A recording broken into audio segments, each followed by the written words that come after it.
Hey everyone, I'm Matt Friedman, Matt F. the Oracle. It's Friday, October 2nd, 2015, which means that it's time for another edition of the College Daily Slant, powered by Pro Football Focus and brought to you by DraftKings.com.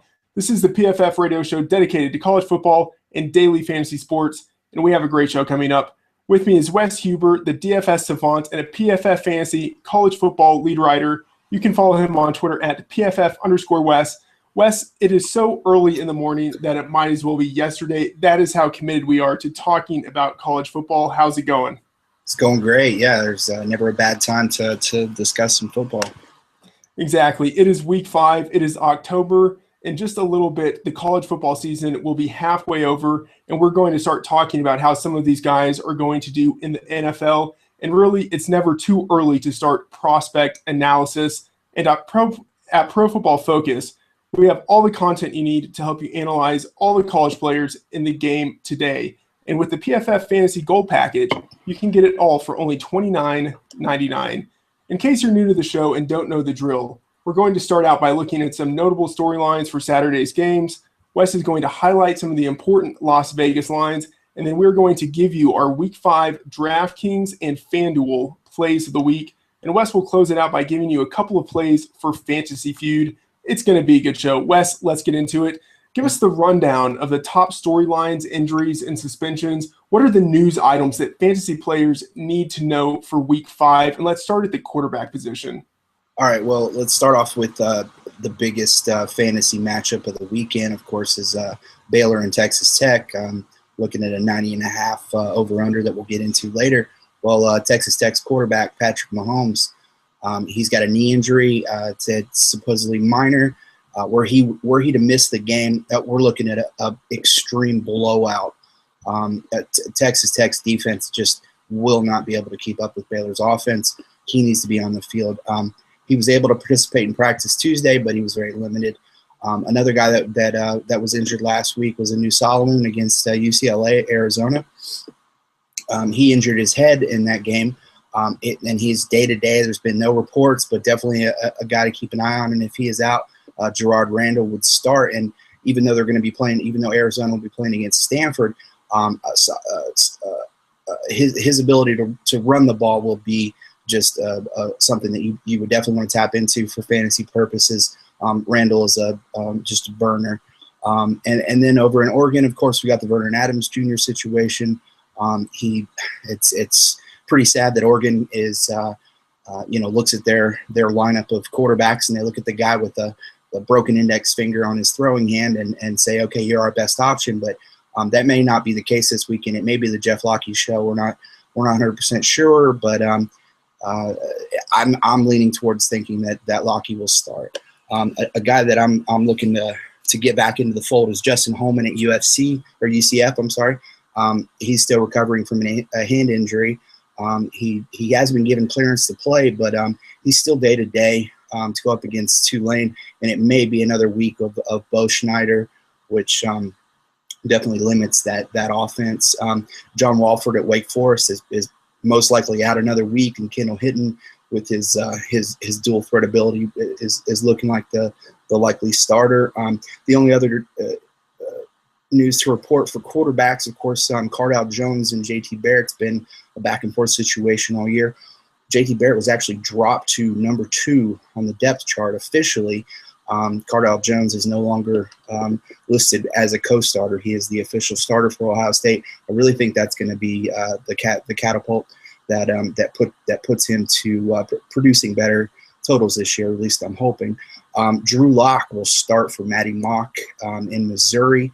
He's a true freshman. Matty Mock, not sure what happened, but yeah, he was suspended. So I think he's definitely somebody to dabble in GPPs at his bottom barrel price. And then Sean White at Auburn will start again after mediocre results last week.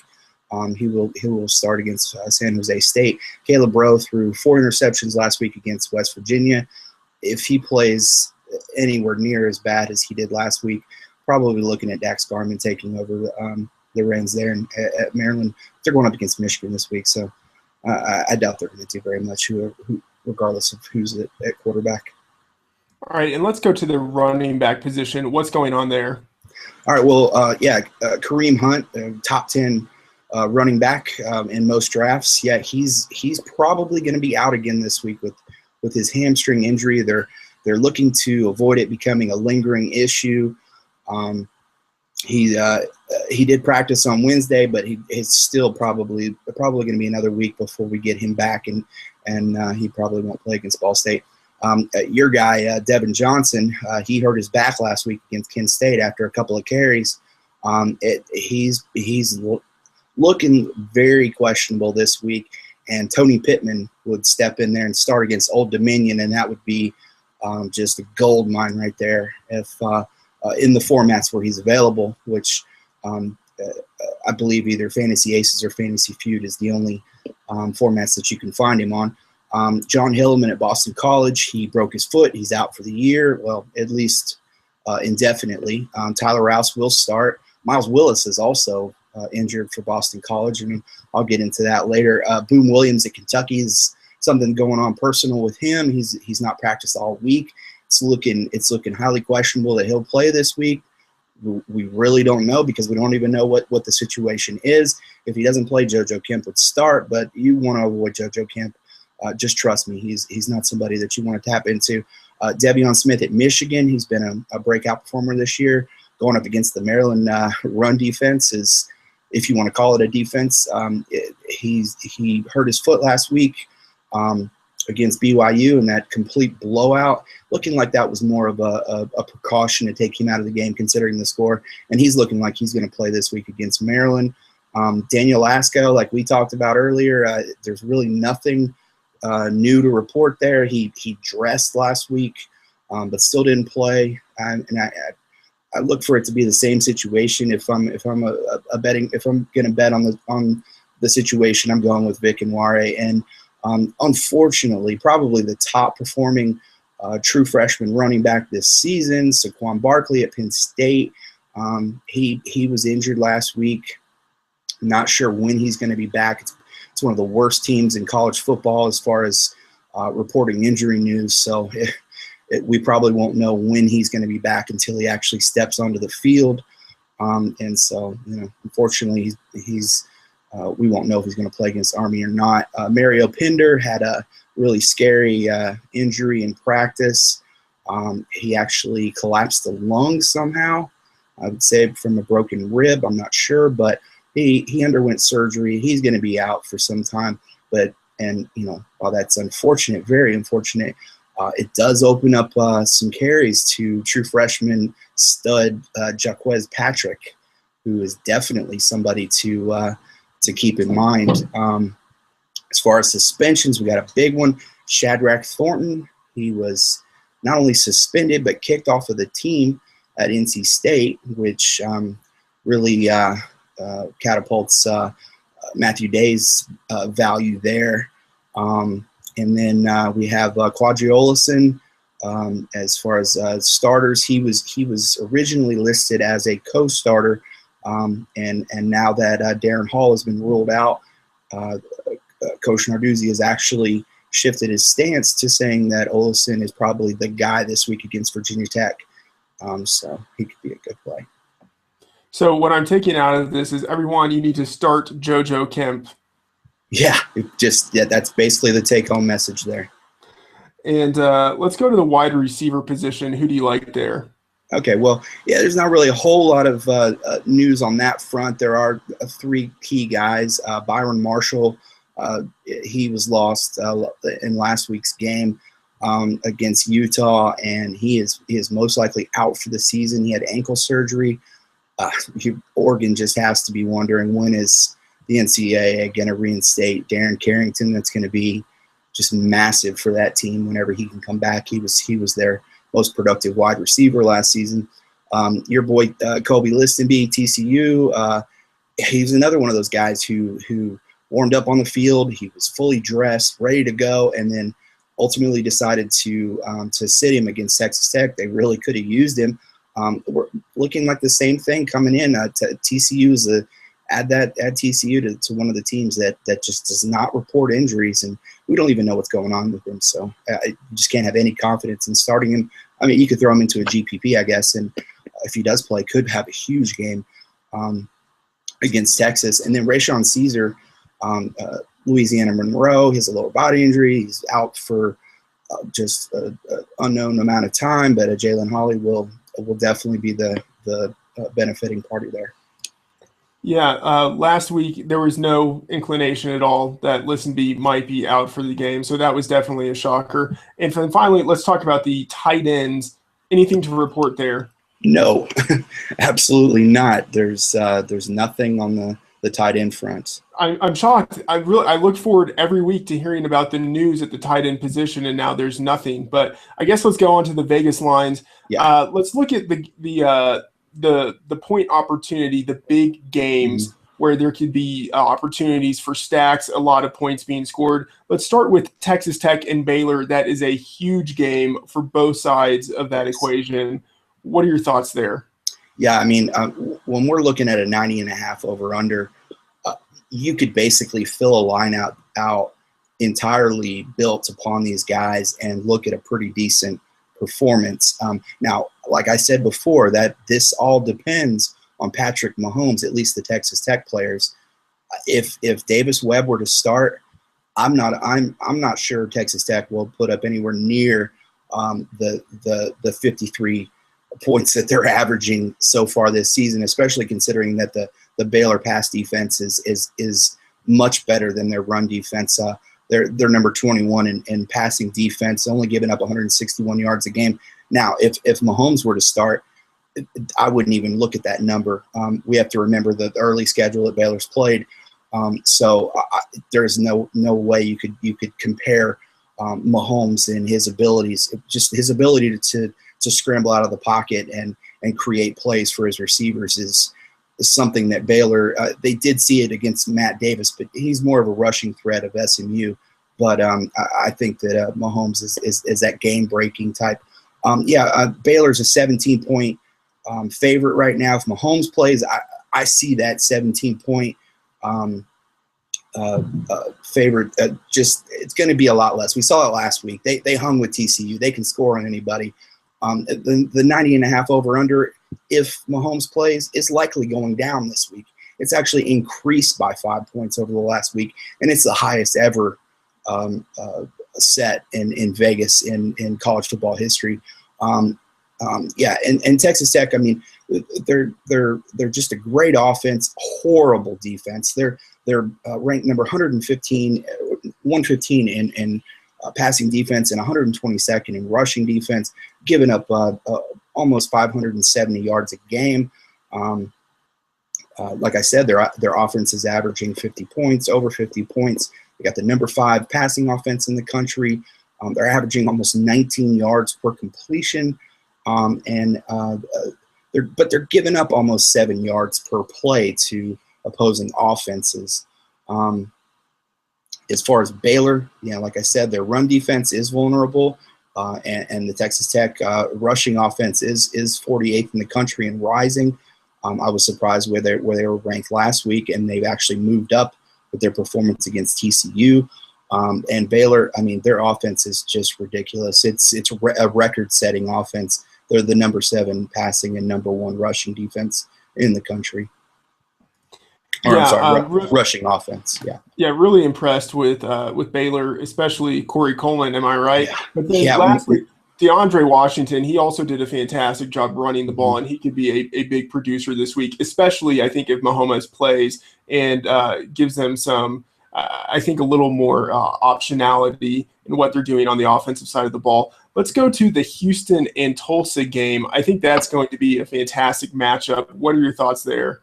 Yeah, I mean, I've gotten a lot of opinions where a lot of people don't like the fact that teams are scoring this many points, and they're old school. They like the defense, and that's fine. And we have plenty of games where you can watch some defenses grind, some running backs, push for 3 carries just all day long. Watch Boston College.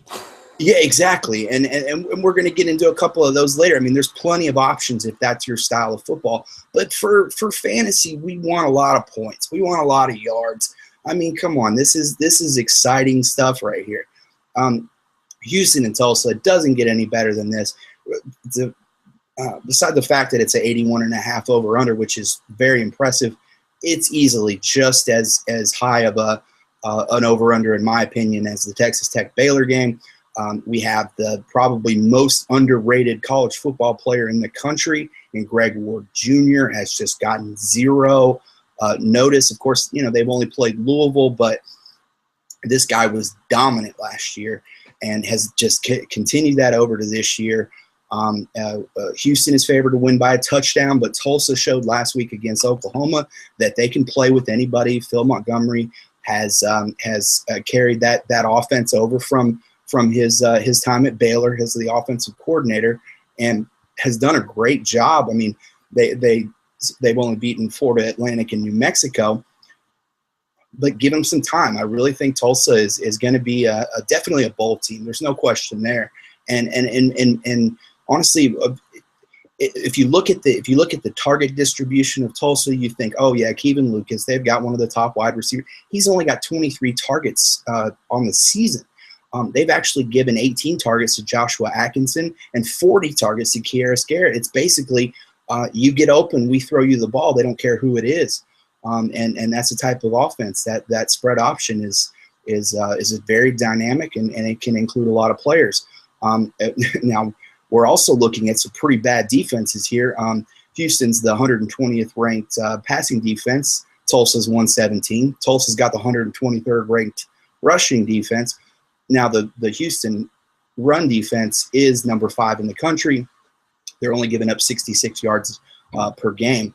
Both of these teams are averaging north of 40 points a game, and their offenses are ranked and the top in the country.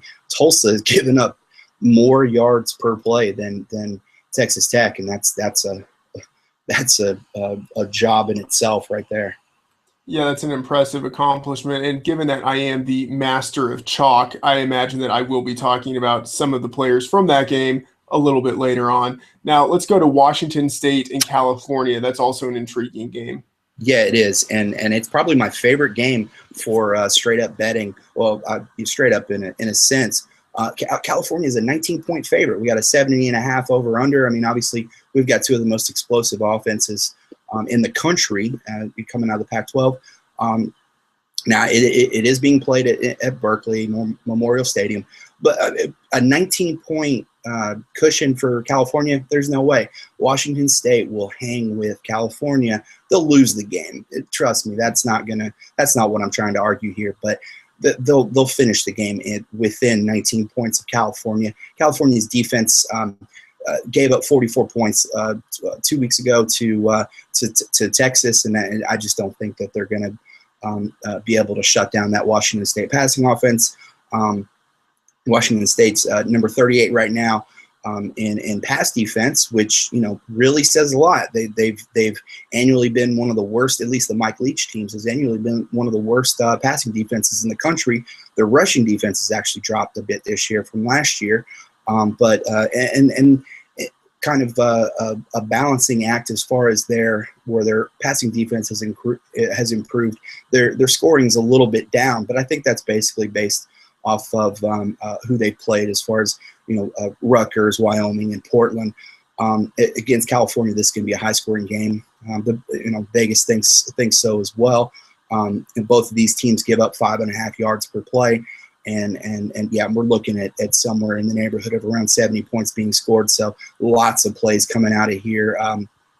As far as offense, I mean, and you don't want to take any of the Washington State running backs. Although I believe Keith Washington, I think is his name, he's actually been pretty decent catching the ball in the backfield for him, and that's been the California weakness. They've given up 9 touchdowns to running backs this season. As far as offenses go, though, I mean, you couldn't have a better matchup of passing attacks, and it's going to be an exciting game. All right, now let's look at some of those games, some of those matchups that you think should be avoided, or maybe that people should be cautious about based on the Vegas lines. And let's go to Alabama and Georgia. Yeah, I mean, this is a great game. Of course, Alabama lost to Ole Miss, and many have already just taken them off their their boards as far as making the playoffs. I think it's a little early there. Jake Coker, he's I think give him some time. I think he could surprise. I'm not saying he's going to be a Heisman candidate, but I think he can do enough to as a game manager to help this offense move the ball. I mean, it's a 55-point over/under, which is not so bad, but these are some great defenses. You've got the Georgia, who's got the number 23 pass and 24 run defense in the country, and then you got Alabama, who has been a little vulnerable to the pass, but they did play Ole Miss and Middle Tennessee, which are two pretty powerful passing attacks. But they have the number 3 run defense in the country, just completely shut down all the running backs that they've played. They've only given up 2 rushing touchdowns, where Georgia's only given up 3. And both of these teams, they like to run the ball. Now, that doesn't mean I'm going to be sitting Derrick Henry. It just means I'm not going to be playing Derrick Henry, Calvin Ridley, Jake Coker, and Nick Chubb in my DFS lineup. There's just not going to be enough yardage to go around. I think Chubb is actually going to have his worst game of the season this week. You really can't look at how many points both teams are averaging. It doesn't really matter. Neither do the points allowed per play. This is all going to be unique. This is a matchup that of almost exact teams that are very similar in nature, and I think it basically is going to come down to can Grayson Lambert exploit the Alabama passing defense. He's only completed 2 passes out of, I think, 42 completions, greater than 20 yards. I don't see that working out very well for Georgia. I see them going down this week, but like I said, it's probably a matchup to avoid for stacking purposes. Yeah, I think it's one of those classic hard-nosed SEC battles, and I think we have another one of those in Mississippi and Florida. What are your thoughts there? Yeah, same type of thing. Okay, now here I shouldn't say same type of thing. It's the same for different reasons. Now, Ole Miss is attempting towards the top of the country in yards per or average depth of throw. I'm sorry, and then we have the Florida defense, who has been just absolutely ridiculously strong in passing coverage, and surprisingly, that has been without Vernon Hargreaves III. He has played a little bit over the past few weeks, but he's been banged up. Well, it's looking like he's going to be 100% for this week, and then on top of that, Ole Miss has been doing a lot of smack talking. So I think they're providing the motivation to get Vernon Hargreaves, get the best out of him. Besides that, though, I mean, their defense has been absolutely phenomenal. It was a little bit exploited last week against Tennessee, but we're looking at a pretty dynamic offense there. And Florida has done just enough to win every game. I like that. I like that they've been able to pull through, win these games, even though they're starting a redshirt freshman quarterback, which has been great. Will Grier, he's actually pushed the team's passing offense ranked to number 47. He's averaging, or the team is averaging almost 250 yards per game passing, and add that with just a great run defense at Florida. Ole Miss is it's not a great matchup for them, and we could be looking at an upset. It's a 51.5 point over under, and I could see that. I could see that easily being on the underside there. And despite Ole Miss being favored by 7, I see that more as the respect for beating Alabama. They're going to be playing in the swamp. This is going to be a close game, a very close game. And I honestly, if I'm betting, I'm taking Florida. And as far as stacking, I really don't know who you would stack here. I mean, honestly, Chad Kelly's been great, but you don't want to be tossing those wide receivers of Ole Miss's into your lineup. Florida's secondary is not an exploitable unit, and Chad Kelly may be able to break off some runs. I could see him still being a quality option. I like Will Grier. But honestly, as far as stacking, I just don't see who else you would stack and it would probably be best to avoid that. I got to say, it's not a surprise that you like Will Greer. It seems like you like him for a lot of games, and understandably, he is a great play. Wes, fantastic information as always. That's going to be very useful to everyone setting their college fantasy football lineups. And of course, if you're playing DFS for college football, then you're also probably doing it for the NFL. And I think that we've had a great season of football so far. Fantasy football is in full swing. It's back, and it feels like the playoffs thanks to 1 week fantasy football at DraftKings.com. With millions of dollars being won each week, every play in every game could take you closer to a life-changing payday. This isn't fantasy as usual. This is DraftKings. Welcome to the big time. Hurry to DraftKings.com now and use promo code PFF. With your first deposit, you can play for free in this Sunday's $1 million fantasy football contest. First place takes home $100,000. Enter PFF for a free entry now at DraftKings.com. That is DraftKings.com. And Wes, speaking of DraftKings, let's get to our Week 5 plays of the week for DraftKings and FanDuel. And let's start at the quarterback position. Who do you like this week? Okay, and before I get started, I just want to say that the way we have this set up is Matt will provide some more of the chalk plays, and that's really important to setting up your lineups. You want to know what guys you want to spend your money on, and I'll be looking at some of the lower price guys, or guys that you can squeak into to under your salary cap to help you out. As far as quarterback, a guy that I wrote about this offseason, actually, I hate to say it, but I predicted it.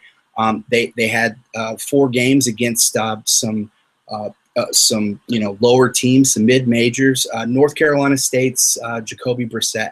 He comes in at $5,800 on DraftKings, which is really important to getting those stud running back and wide receivers in your lineup. He's going to be facing his first tough test. As far as what he's faced so far in Louisville, and his salary has dropped dramatically from what he did last year. A dual threat quarterback. He comes in Dave Doran's offense that he transported over from Northern Illinois. It's an up-tempo spread attack, and it's been great so far this year. Brissett is the number 1 ranked accuracy percentage in the country right now. At 88.1%, which is ridiculous. He's completed 56 out of 70 passes. He's number 6 in quarterback efficiency. He's number 1 in completion percentage under pressure. And to be honest, where his value has been capped is that he hasn't been running the football. This is a guy that has elite ability to scramble and has not had the need to do that. He will against Louisville. We saw Greg Ward Jr. against Louisville earlier. That's a very similar matchup.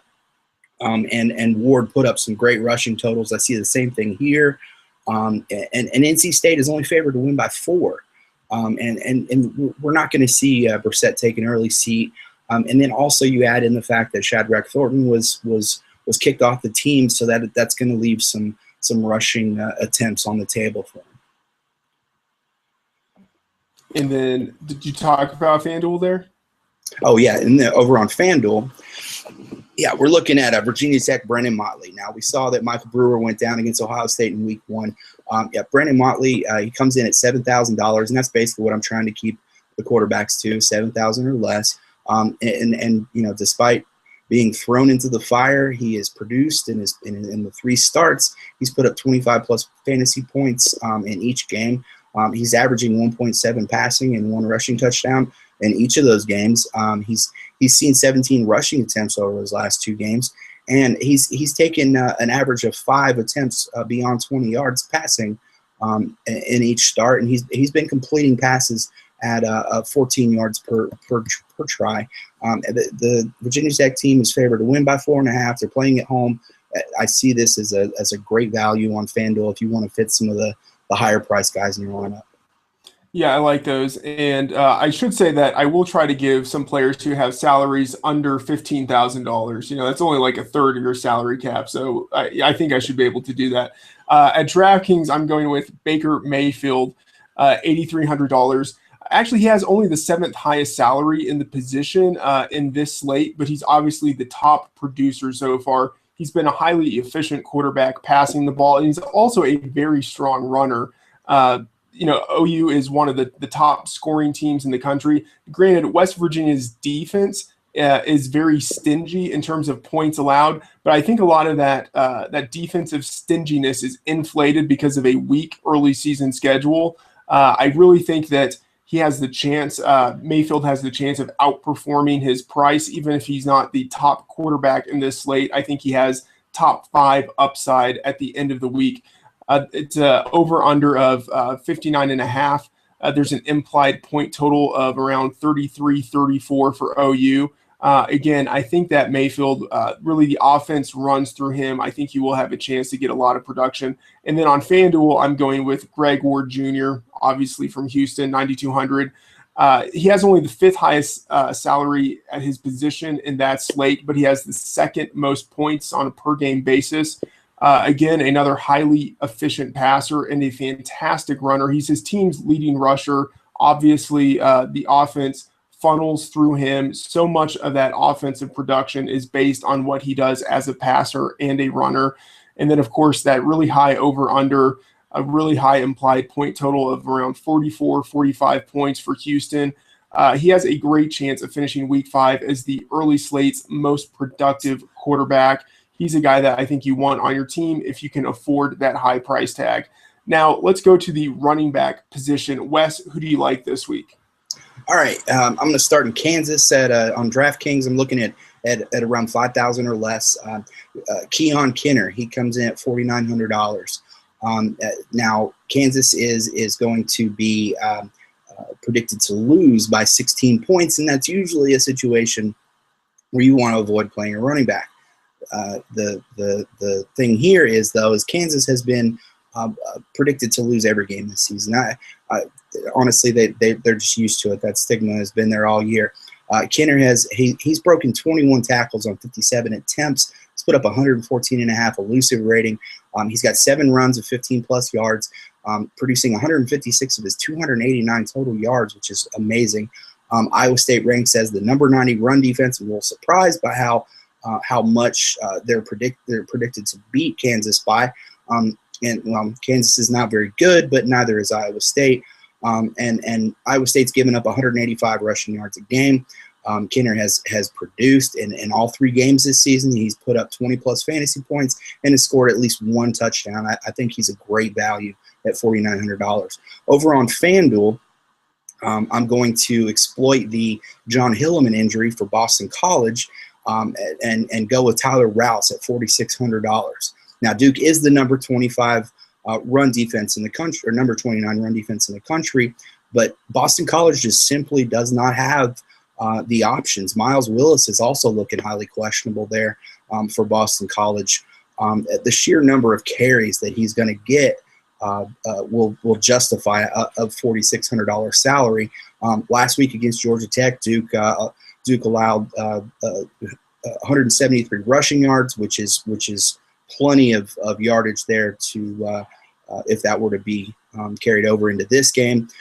They are a 7-point favorite, but Boston College, I mean, you just have to think about this. They've run the ball 195 times. They've only thrown the ball 69 attempts. That just shows you how much this team relies on the run.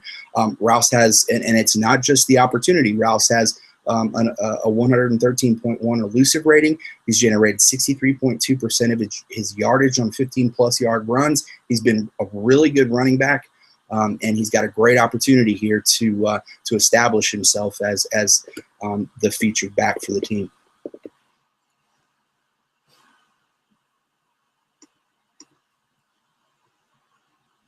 Vic Nwire from Cal, 4,600. Now, there's a situation here where we don't really know exactly, as you mentioned earlier, we don't know what's going on, if Daniel Lasco will actually get some opportunity to play. And even if he does suit up, that doesn't mean that he will actually touch the ball. So I don't think Nwire is a highly safe guy for cash games, but I think he's a great play for GPPs.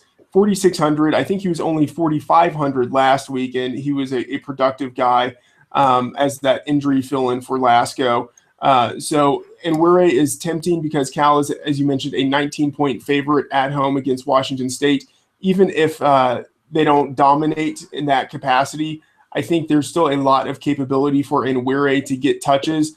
He, like he did last week, he will probably have to split some carries with the change of pace running back Kalfani Muhammad. But Nwere is that big-bodied lead back guy. It's very likely that he will have the opportunity to get a goal line opportunity. I think a touchdown is very likely in this game, and then the rushing yardage that accompanies that. So I think he's a nice play at 4,600. And then at FanDuel, I am going with Jordan Canzeri from Iowa at 5,800.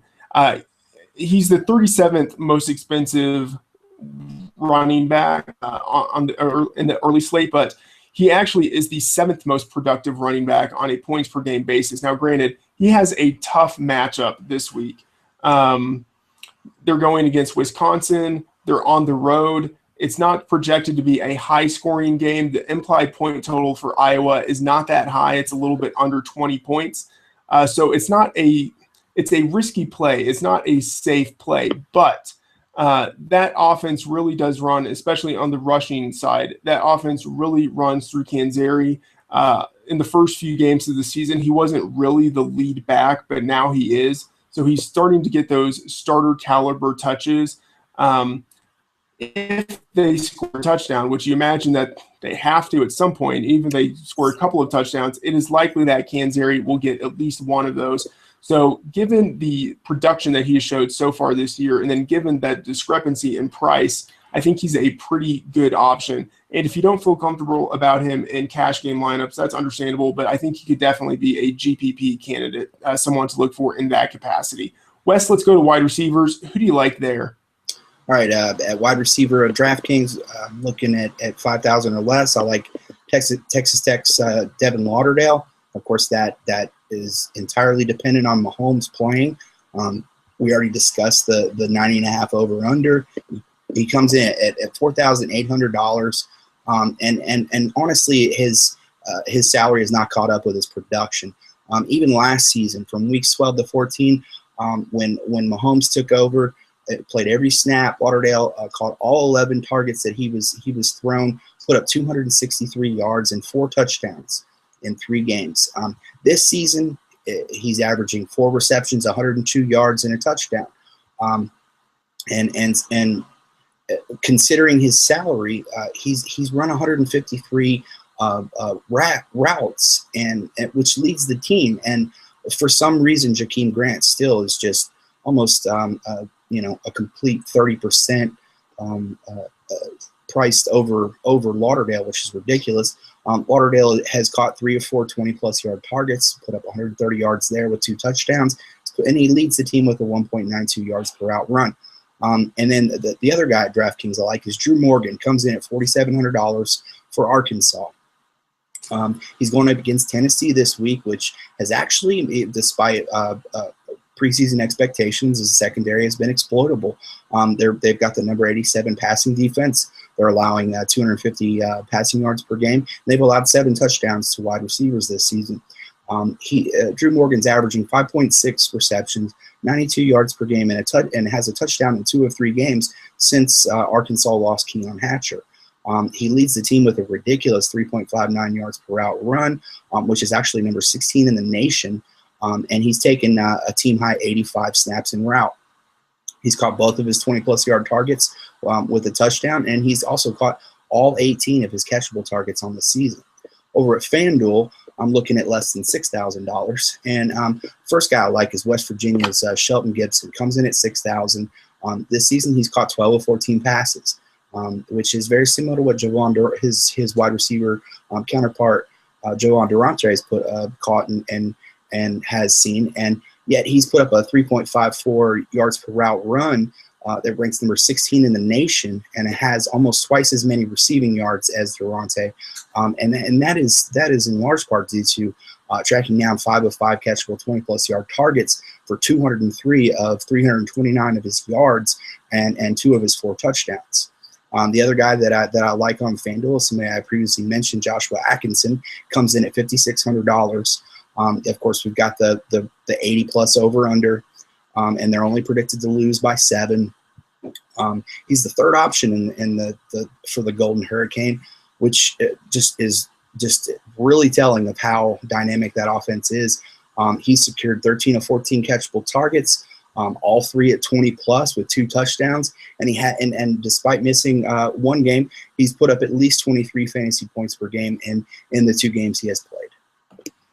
Okay, I like all of those. And speaking of Golden Hurricane, at DraftKings, I'm going with Kevon Lucas from Tulsa, 6,900.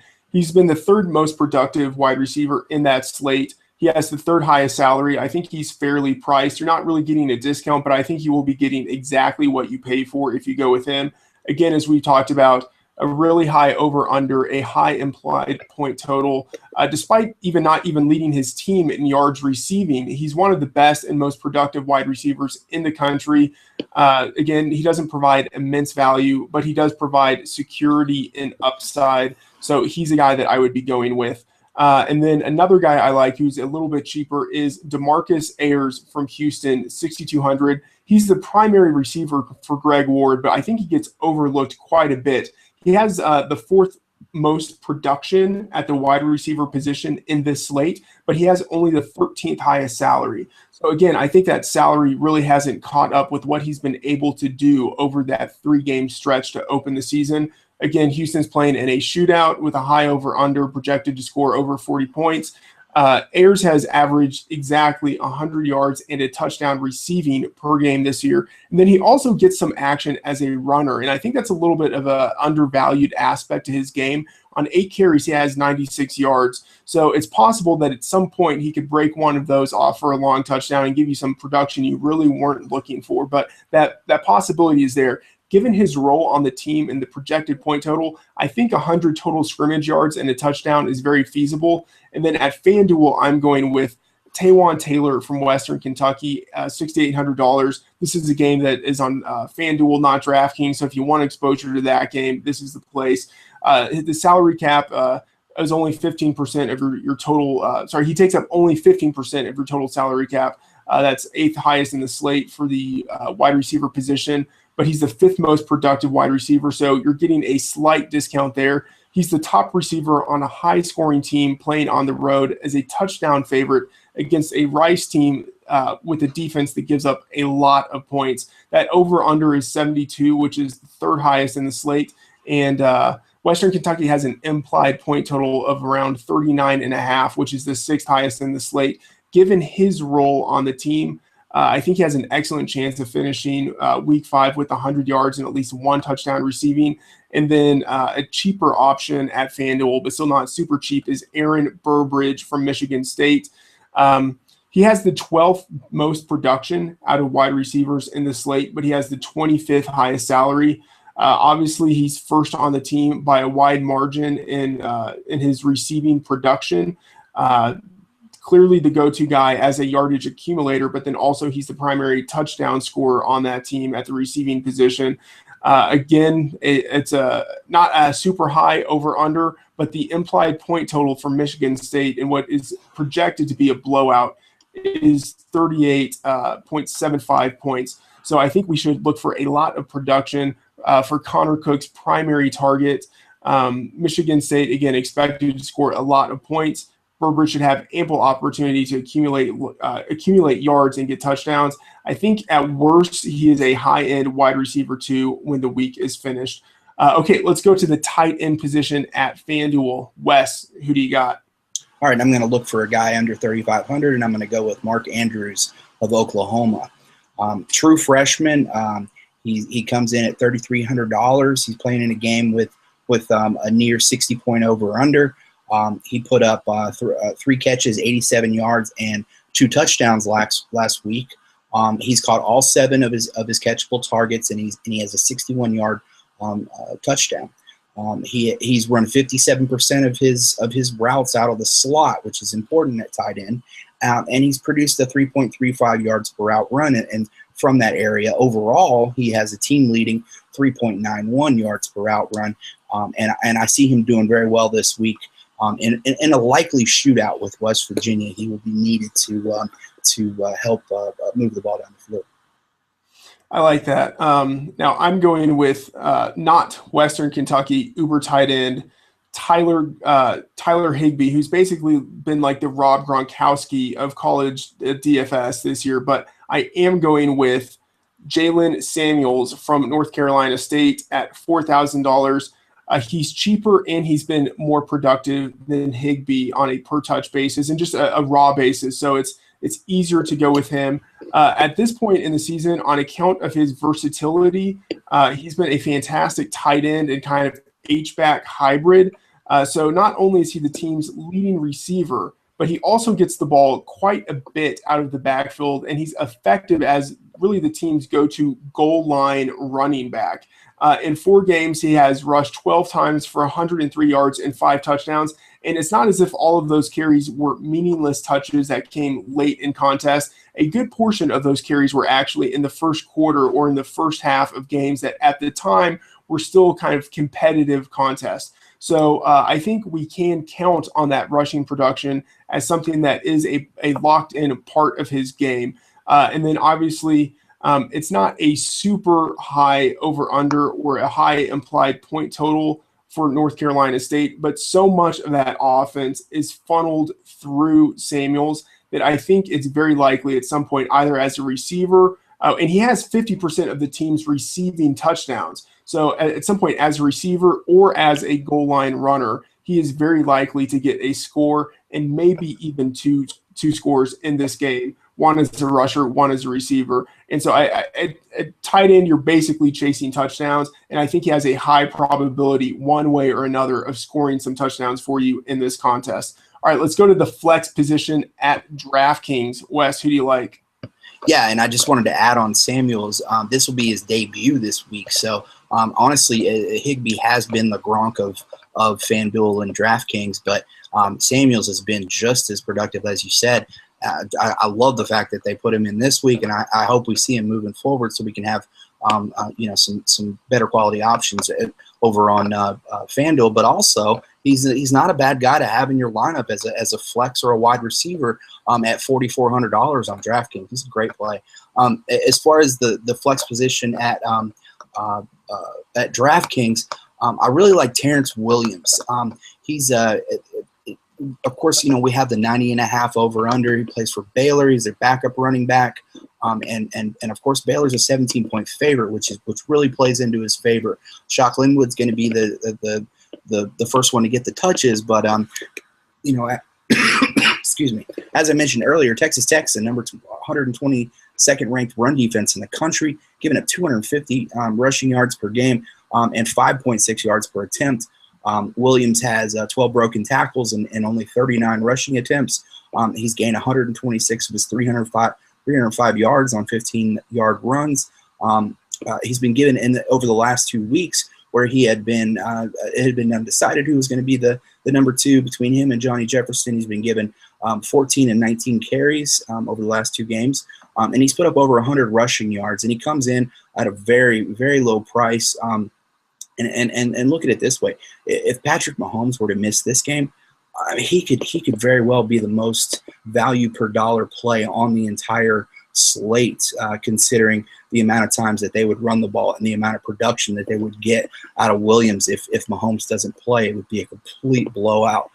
So I really like him in all formats, but yeah, throw him in your flex on DraftKings for sure.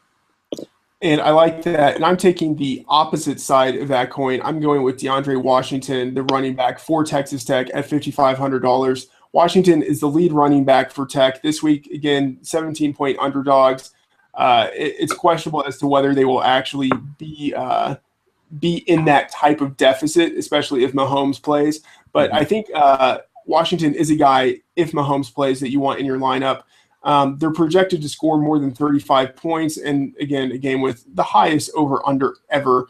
Last week against TCU, in a game that was also a high-scoring shootout, Washington had 22 rushes for 188 yards and 4 touchdowns. So even if this turns into the type of contest where the ball is just being thrown all over the field, that doesn't mean they're still not going to give the ball to their lead guy. I don't think Washington will approach those Week 4 numbers in Week 5, but I do think he has a fantastically high floor. I think it's likely he's going to get at least 15 touches or more in week 5. I think, again, with that offense being so prolific, I think he will have multiple opportunities to score touchdowns. So he's a guy I really like, again, if Mahomes plays. Or Mahomes, I should say his name correctly, presumably, since we're doing this. Now let's go to Wes's winners. Wes, give me 2 guys you think could be big for GPPs this week. 1 guy at DraftKings and 1 on FanDuel. All right. Yeah, I had a hard time with this one. So basically, I'm just going to give you a couple, and I'm only going to talk about one. As far as on for DraftKings, I like Alabama's Calvin Ridley at $3,900. Yeah, he's a blue chip true freshman, and they lost Robert Foster, so he's a good play there. And I also mentioned Jaquez Patrick's getting an opportunity with Mario Pinder out, $3,500. The guy I'm going to talk about is going to be Jason Oden Jr. for Colorado State. If you go back and listen to one of our earlier pods, I mentioned when Treyas Gerald was listed out for week 1 that Oden Jr. was a guy to keep an eye on. He was great last year. He broke 9 tackles on 46 attempts and produced 46.7 of his yardage on 15-plus yard runs last season. Over the last 2 weeks, he's been given the lion's share of carries, and he's produced 20-plus fantasy point average over those games, and he comes in at $4,000. Over on FanDuel, and basically, I mean, if you don't know about what Leonard Fournette's done this year, then I don't think you're paying attention. He's very, very likely one of the top 3 running backs in the country right now. I think I predicted him somewhere in the top 5 range, which not a lot of people did. But yeah, I don't see him playing a whole game this week against Eastern Michigan, I think is who they play. Yeah. Yeah, he's gonna have a good game. He's gonna put up some yardage, but I think Darius Juice at $4,900 is somebody to keep an eye on there, coming in and cleaning up the mess after the game's out of hand. And then also like Wake Forest wide receiver KJ Brandt comes in at $5,000. Yeah, he's been very consistent for Wake Forest, and despite playing Florida State, I mean they're gonna have to move the ball through the air at some point, and I see him looking at KJ Brandt. There you go. I like the juice call. And finally, Wes, give me your 2 plays of the week for Fantasy Feud. And you know, I've beaten this to death, but yeah, I'm going with Baylor wide receiver KD Cannon. You know, he did have a touchdown last week, and it's obvious that Seth Russell is targeting Corey Coleman. I think as the schedule gets a little more difficult, we're going to see a lot less of that type of targeting ratio, and a lot more of him spreading the ball around. I think it starts this week. Now, of course, it all depends on Patrick Mahomes if he plays. I think that the passing offense of Baylor will see a slight decrease in overall production without Mahomes. But over on Fantasy Feud, because of the low targeting numbers, he comes in at 58,500, which is bottom barrel. I mean, you have to have him in your lineup, or at least a couple lineups, just on name alone. And the other guy I like is Washington State wide receiver River Craycraft going up against California. We mentioned the matchup.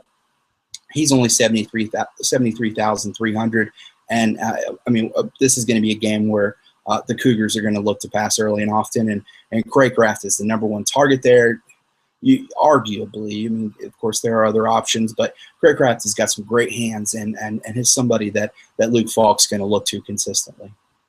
All right, Wes, fantastic stuff as always. I think that's going to do it for this edition of the College Daily Slant. Be sure to tune in next episode for our DraftKings and FanDuel Week 6 plays. Of course, you can catch us on PFF Radio. You can subscribe to the show on iTunes, listen to the show on Stitcher and Blog Talk Radio, and watch the show on YouTube and the Fantasy Sports Network. For Wes Huber on Twitter at PFF_Wes, I'm Matt Friedman, Matt F. the Oracle. Thank you for tuning in.